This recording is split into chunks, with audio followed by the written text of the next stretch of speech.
बिस्मिल्लाहिर्रहमानिर्रहीम, अस्सलाम वालेकुम। मैं हूं सभी काज़मी। आप देख रहे हैं फेसबुक और यूट्यूब। तहरीक इंसाफ का पहला बड़ा कदम, ये मामला क्या है इसकी तफसील मैं आपको बताता हूं। अभी आले शरीफ को ये बात समझ नहीं आ रही कि इमरान खान को 10 साल की सज़ा सुनाई और यहाँ एहतजाज की बजाय तहरीक इंसाफ के लोग अल्लाह का शुक्र अदा कर रहे हैं। इनकी वजह क्या है? खान की मुस्कुराहट पर ताकतवर लोग शदीद गुस्से में, फ्रस्ट्रेशन का शिकार। अगली खबर अडयाला जेल से क्या है वो मैं आपके सामने रखता हूँ। टारगेट अब क्या है, इनके बदल चुके हैं और अवाम की जिम्मेदारी क्या है। जज अबुल हसनात जुल्करनैन असल में खान का हमदर्द है। ये किरदार बड़ा पुरअसरार है। कंपनी को मतलब जो थूक माफ़ कीजिएगा चूना लगा गया। इमरान खान को मुर्शद का दर्जा क्यों मिला, इसकी बड़ी अहम तफसील मैं आपके सामने रखता हूँ। और इमरान खान को जो दिया जाने वाला कैदियों का लिबास फैशन ट्रेंड बनने जा रहा है। सीनियर साफ़ी फयाज राजा ने अभी इमरान खान को ये कि इस्टेब्लिशमेंट ने 12 मरतबा जो साबका और मौजूदा 6 मरतबा साइफर पर पैगामात भेजते रहे और इसके साथ साथ आलिया हमजा की रिहाई हुई, ज़मानत मिली। हमजा शहबाज भी बेचारा बढ़ गया। अब तहरीक इंसाफ बलोचिस्तान अफसोसनाक वाक़या, अल्लाह ताला शहीदों के बुलंद दर्जात और बाकियों को इत्मीनान और सुकून दे। सियालकोट का बड़ा अहम हल्का जहाँ पर रेहाना डार इलेक्शन लड़ रही है। DPO हसन किस तरह मदद कर रहा है, किस तरह झूठी FIR हो रही हैं, कराने वाले कौन है, ये FIR में जिन लोग नामालूम लोग हैं, ये नामालूम लोग कौन है। इस वीडियो के आखिर में मैं एक कॉल चलाऊँगा जो मैंने थोड़ी सी इन्वेस्टिगेशन की, वारदात पुलिस गर्दी की। ख्वाजा आसिफ का हल्का है, काट कैसे आगे चलाना सियालकोट की अवाम का काम। ख्वाजा आसिफ ने इस हल्के को ज़िंदगी मौत का मसला बनाया। भी रेहाना डार साहिबा की एक बड़ी प्रेस कॉन्फ्रेंस भी। इस मामले की जिम्मेदारी अब आपकी है क्योंकि रेहाना डार की जीत इस इलेक्शन में बहुत अहम है, वो मैं आगे चल के बताता हूँ। लेकिन सबसे पहले पाकिस्तान के जो तमाम सहाफ़ी उन्हें खराज तहसीन। ये जो राज कुछ समझदार दोस्त जो मामला समझ गए थे, इमरान खान की फांसी की सज़ा पिछले 3 हफ्तों से मुसलसल वीलॉग्स प्रोग्राम्स में डिस्कस करके इतना उठाया गया कि अवाम का बयानिया बने और अल्हम्दुलिल्लाह ये प्रेशर टैक्टिक्स कामयाब हुए। और ये असल में नवाज शरीफ की बड़ी ख्वाहिश थी कि फांसी की सज़ा हो। सहाफ़ियों ने, सोशल मीडिया के दोस्तों ने प्रेशर डेवलप किया, अवाम तक मामला पहुँचा और फिर नवाज शरीफ की ख्वाहिश धरी की धरी रह गई। 10 साल की सज़ा वाला मामला अगले महीने इंशाल्लाह ख़त्म हो जाएगा। जिस स्पीड में ये केस बने इंशाल्लाह उससे ज़्यादा स्पीड में ख़त्म भी होंगे। और ख़ान को इंशाल्लाह, ये देखें, ख़ान को जनवरी में रिहाई मिल जानी थी। ये तो नवाज शरीफ की ज़िद थी, मैं वापस लंदन चला जाऊँगा। वो मजबूर हो गए। फिर ज़ाहिर सारा खेल इसके लिए रचाया गया, ड्रॉप सीन हो जाना था, लेकिन ड्रॉप सीन फिर आज हुआ। सज़ा सुनाने वाला जज इतना बेबस कि वॉशरूम जाने के लिए वो बार बार कैमरे की तरफ देख के इजाज़त मांगता रहा। 16 घंटे उस गरीब को बिठाई रखा वहाँ। यहाँ पर मैं आपको देखें बड़ा अहम मामला समझाऊँ। खान पाकिस्तान की सियासत का वो किरदार है जिसके इश्क में लोग दीवाने हैं या इसके बुग़्ज़ में पागल। शदीद मोहब्बत करने वाले भी और शदीद नफरत वाले भी। ये इदारों के अंदर भी खान की मोहब्बत करने वाले बेतहाशा लोग मौजूद हैं। मेरी ज़ाती राय, और मैं बहुत सारे लोगों से डिस्कस भी कर चुका हूँ, मुझे लगता है अदलिया में भी बहुत लोग देखें, दिल वैसे भी अल्लाह की 2 उंगलियों के दरमियान, जब चाहे फेर दे। ये जो जज बशीर आज बीमार हो सकता है, आज फिर बीमार हो जाए अडयाला जेल में, मैं आपको बता रहा हूँ, ये बीमारी अल्लाह की तरफ से है। लेकिन ये अंदर से खान के आशिक भी हैं। एक तो उसकी रिटायरमेंट भी नज़दीक है, दूसरा असल में देखें ये लोग जानते हैं ये जजेस के ना इंसाफ़ी कर रहे हैं, इंसाफ का खिलवाड़ कर रहे हैं। एक ज़मीर अंदर मौजूद है, चाहे वो मुर्दा हो फिर भी कुछ चौके लगाता है। अबुल हसनात ने चूना लगाया। प्रोफेशनल जज इस तरह के ब्लंडर, इस तरह के फैसलों में करते नहीं जिस तरह उसने किया है। उसे भी पता है कि ये केस आगे जाके उड़ जाएगा। कानूनी नुकात पर उसने इस केस को वाकई वाड़ के रख दिया। अदलिया का कोई जज ऐसा नहीं कर सकता कि आप वो देखें। मैंने पूरा फैसला सारा देखा, मैं हैरान रह गया। मुझे लगा खान का तो हमदर्द है, अल्लाह ने इसे काम ले लिया शायद, क्योंकि इसे पता है कि ये केस किस तरह के कानूनी नुकात में उड़ेगा। जजेस पर दबाव भी बहुत है। और देखें इस सज़ा का इलेक्शन पे क्या असर होगा, मैं आपको उसकी तफसील बताता हूँ। तहरीक इंसाफ को फ़ायदा क्या हुआ। और ये भी याद रखें, देखें इमरान खान को पाकिस्तान में मुर्शद क्यों कहा जाता है, सियासी मुर्शद। मुर्शद वैसे तो रास्ता दिखाने वाले कहते हैं, रहनुमाई करने वाले। तसव्वुफ में आप देखें तो जिसे जो तलकीन करता है। अपने आप माशरे में हम देखें तो आम तौर पर जो पेशन गोइयाँ दुरुस्त हों, जिसे अल्लाह ये समझ बूझ अता करे, वो मुस्तकबिल के हालात देख कर एनालिसिस जो है वो माजी की तमाम बातों के पैमाने में रख के बताए। और खान की बातें आप देखें, जुलाई 2023, 6 महीने पहले जमान पार्क में खान ने एक बात बताई, मुझे सज़ा मिल जाएगी, मैं नायल हूँगा, मैं जेल में हूँगा, मेरी पार्टी ये तोड़ देंगे, नवाज शरीफ वापस होगा, उसकी तमाम सज़ाएँ नायली ख़त्म। उस वक्त दूर दूर तक मामला इस तरह नहीं था। खान ने जितनी बातें बताई वो सारी की सारी दुरुस्त। लंदन मुआहदा सारे का सारा। फिर खान ने कहा मेरी कौम निकलेगी और हम इलेक्शन जीत जाएंगे। तो इस हिसाब से इमरान खान कौम का मुर्शद है। अब देखें नून लीग हुकूमत में आना चाहती है। पाकिस्तान के 4 सूबे, गिलगित बल्तिस्तान, ताकत का मरकज़ पंजाब बना हुआ है। KPK में नून लीग एक नशिस्त भी नहीं ले सकती। सिंध में जरदारी उन्हें करीब से फटकने नहीं देगा। बलोचिस्तान में वतन की एक नशिस्त है। अब मुकाबला असल में आता है पंजाब में। और पंजाब में खुद नून लीग कह रहे हैं कि हम 50 नशिस्तें ले सकते हैं, तो ये हमारे लिए बोनस होगा। 141 में से 70 नशिस्तें बनती हैं। अब आप खुद बताएं 70 नशिस्तें लेकर हुकूमत ये कैसे बनाएंगे? 2018 में तहरीक इंसाफ की जब मकबूलियत का ये आलम नहीं था तो जनूबी पंजाब में सिर्फ 11 नशिस्तें ले सके नून लीग वाले। कौमी असम्बली की 46 नशिस्तें हैं वहाँ पर, याद रखें। अब ये किस तरह मुकाबला कर सकते हैं? पूरे पंजाब का सियालकोट, फैसलाबाद, गुजरांवाला, रावलपिंडी, जेलम, अटक, चकवाली सारे मिलाकर नून लीग 50 नशिस्तों के करीब भी नहीं है। तो इन्हें मैं बहुत बड़ा मार्जिन दे रहा हूँ, याद रखिएगा।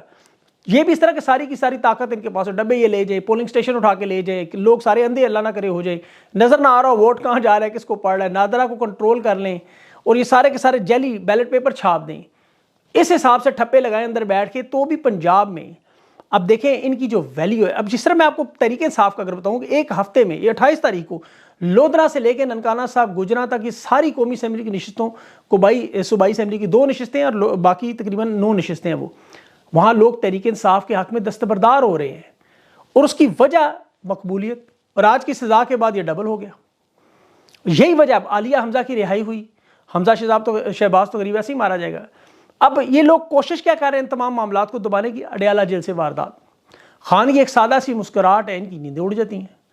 अब एक मरतबा नवाज शरीफ की तो ख्वाहिश है कि बस जिस तरह मैं रोया अटक जेल में और फिर 150 बक्से लेके भागा, खान भी एक दफ़ा यहाँ से रोता हुआ लंदन भाग जाए।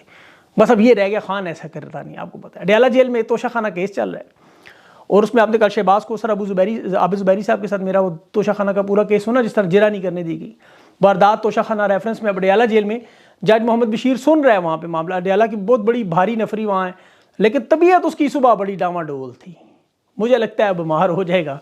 और कोशिश इनकी इश्तियाल दिलवाने की इस लिहाज से कि उम्मीदवारों पर हमले करना, ये जो भी मामला आपको नज़र आ रहा है। दूसरा, बुशरा बीबी अलीमा खान को गिरफ्तार करने की कोशिश करना, उसमें मैन हैंडलिंग करना, मतलब उनकी तस्दीक करना और वो वीडियोज़ सोशल मीडिया पर चलाना। अब इन्हें यहाँ पर भी नाकामी, क्योंकि बुशरा बीबी पहले से ही सामान पैक करके इस दफ़ा अडयाला जेल साथ गई। गिरफ्तार करना तो यहीं सरेंडर करके गिरफ्तार हो जाऊंगी। तहरीक इंसाफ के वोटर्स को मायूस नहीं करूँ, उनकी ये गेम जो 8 फरवरी की वो नहीं ख़राब होनी। इलेक्शन जीतना है हर सूरत में। ये जो फयाज राजा ने ट्वीट बड़ी अच्छी की कि साबका एस्टैब्लिशमेंट 12 मरतबा खान के साथ साइफर के मामले में बात करने की कोशिश करती रही, डील देने की, और मौजूदा 6 दफ़ा, लेकिन खान ने इनकार किया। अब ये फयाज राजा से बड़े अच्छे सहाफ़ी हैं जिनकी खबरें काफ़ी दुरुस्त भी होती हैं। मैं भी किसी हद तक जब देखता हूँ तस्दीक होती है मुख्तलिफ अदवार में मुख्तलिफ पैगामात का, मुझे भी पता चलता रहा। एक तो अभी शाह महमूद कुरैशी ने कल खुद अदालत में बताया कि किस तरह बाजवा साहब ने कहा था इंसान बनो वरना सज़ा मिलेगी। फिर कॉल जो शाह महमूद कुरैशी को प्रेस कॉन्फ्रेंस में हमने देखी, हम तुम्हें फिक्स कर देंगे, खान को समझाओ, खान ने कहा जाओ जो करना है। मरियम नवाज के जलसों में जो पैगामात आते हैं, धमकियाँ आती हैं, पूरे का पूरा लंदन प्लान, पढ़े लिखे तो है नहीं, खोल के रख देते थे, बेवकूफ़ लोग हैं। आज कह रही थी मरियम साहिबा के दहशतगर्द जमात है तहरीक इंसाफ, उसे कोई बताया कि 2018 में 5 करोड़ और 2024 में 9 करोड़ वोट की जमात है। पाकिस्तान की सबसे मकबूल जमात को दहशतगर्द करार दिया, तो फिर बाइडन कहेगा ये सेफ मुल्क नहीं, अपने एटमी हथियार क्यों ज़ाया करते, हमें दो। तो ये हुकूमत करके भाग जाएंगे, एटमी हथियार चले जाएंगे, इस तरह ना करने। आगे इसके बाप ने अभी वो पख्तूनों के बारे में बदजुबानी की। अच्छा, सियालकोट के मान में देखा तो साफ़ी वजाहत की, वो जुबान स्लिप हुई, पता नहीं उसको बड़ा रगड़ा लगा उसको। नवाज शरीफ यहाँ पूरी गयूर कौम को क्या कह गए, ये सारे सहाफ़ियों की, खाकी सहाफ़ियों की ज़बानें बंद। और अभी एक साफ़ी गरीदा फारूकी साहिबा कह रही थी कि नाकाबिले तरदीद सबूत साइफर में पेश हुआ। नाकाबिले तरदीद सबूत, वो कहाँ से नाकाबिले तरदीद? शाह महमूद बेचारे को नहीं बताए गए, मीडिया को नहीं दिया, उसको बयान नहीं देने दिए गया, किसी वकील को नहीं पता, किसी मीडिया को नहीं पता। शाह महमूद कुरैशी का आखिरी बयान तक नहीं लिया, जज को भी नहीं पता था शायद, लेकिन इन्हें पता लग गया। कैसे? इन्हें असल में दुख है खान को सजाए मौत क्यों नहीं सुनाई दी गई। इन्हें पता है केस क्यों इतना कमज़ोर है, उड़ जाएगा। फिर इन्हें इनका जो 9 मई का ये अवाम मुश्तिल क्यों रही, ये आपको पता है वारदात जो इनके मंसूबे 9 मई के थे, ये इनके सहाफ़ियों की मतलब ब्लंडर्स की वजह से निकला है। ये सोशल मीडिया पे आपको पता है, पूरी एक लिस्ट लिख रहा हूँ तो बहुत बड़ी लिस्ट है, लेकिन इस मंसूबे को 9 मई को नाकाम करने में जितना सहाफ़ियों का काम है, उतना इनके नून लीग के सहाफ़ियों को तबाह करना भी है। वो ज़्यादा पढ़े लिखे होते नहीं, जूतियों के करीब बैठे होते हैं मजलिसों में, और वहाँ इनकी मीटिंग्स में सुन के वारदातें आके बाहर बता देते हैं गलती से, कुछ अपनी शोहरत के लिए।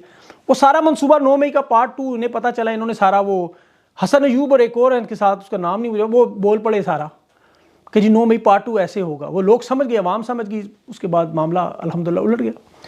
अब तहरीक इंसाफ का इंट्रा पार्टी इलेक्शन 4 सूबाई दारुल हुकूमतों में और वफाक में, ये भी एक बड़ा अहम मामला है इलेक्शन के हवाले से। तहरीक इंसाफ के इंट्रा पार्टी है, तमाम मेंबरान को बुलाया गया कि इस कार्रवाई को चलाना है। पंजाब में, खैबर पख्तूनख्वा में, बलूचिस्तान, सिंध, और ये जनरल बॉडी का जो इजलास है, इसमें आपको पता है इन्होंने अपने कन्वेनर बना दिए हैं और मेरे ख्याल में सब लोगों को शिरकत ज़रूर करनी चाहिए। एड्रेसेस उन्हें दिए हुए हैं, आप इनके ट्विटर हैंडल एक्स पे जाके चेक कर सकते हैं।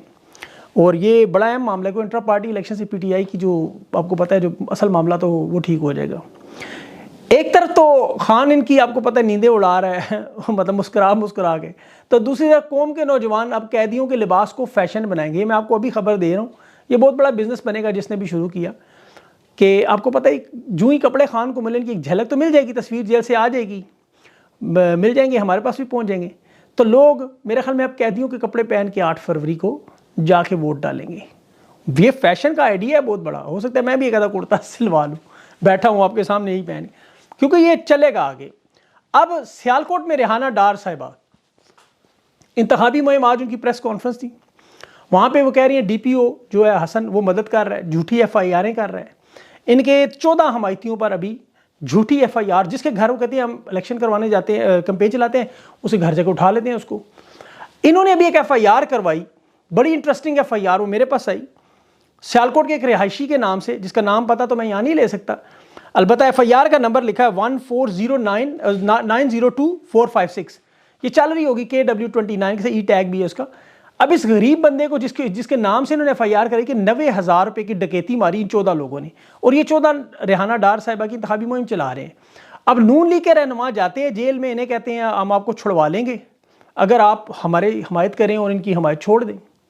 वो बेचारे मजबूर लोग जेलों में खामखा फंसे हुए, एफआईआर हुई है और वो नामालूम बंदे की तरह जिसे पता ही नहीं, वो दस्तबरदार होकर इनके साथ चले जाते हैं। तो वो आहिस्ता आहिस्ता इनके हल्के को तोड़ने की कोशिश कर रहे हैं, इनके हमायतियों को।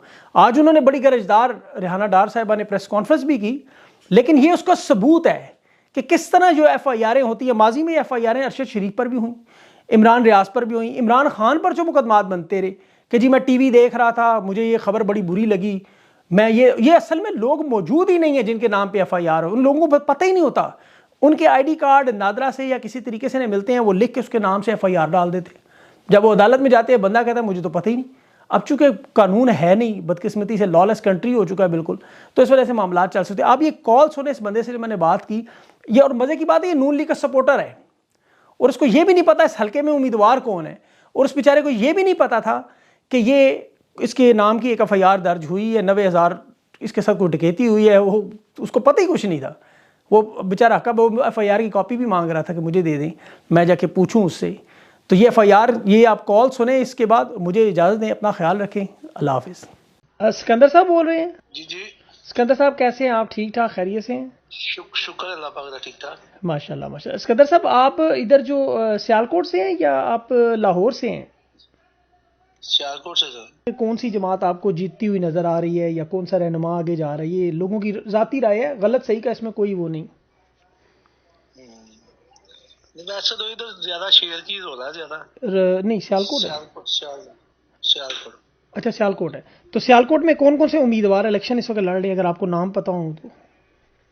नहीं नाम तो नहीं पता मुझे, वैसे मैं कह रहा हूँ इस वक्त कुछ लोग ये कह रहे हैं कि अवाम जो है, हुकूमत जो है, इनको ज्यादा चांस नहीं दे रही, सारी पार्टियों को चांस मिल रहा है आपके ख्याल में? ये मुझे नहीं मालूम, मैंने कभी इसमें ज्यादा ट्रस्ट नहीं किया ना। अच्छा अच्छा, तो आप वोट नहीं डालते? हम अपने डालते हैं वोट, हम तो पता ही डालना भी है कि नहीं, अपना कारोबार में इधर ही बस।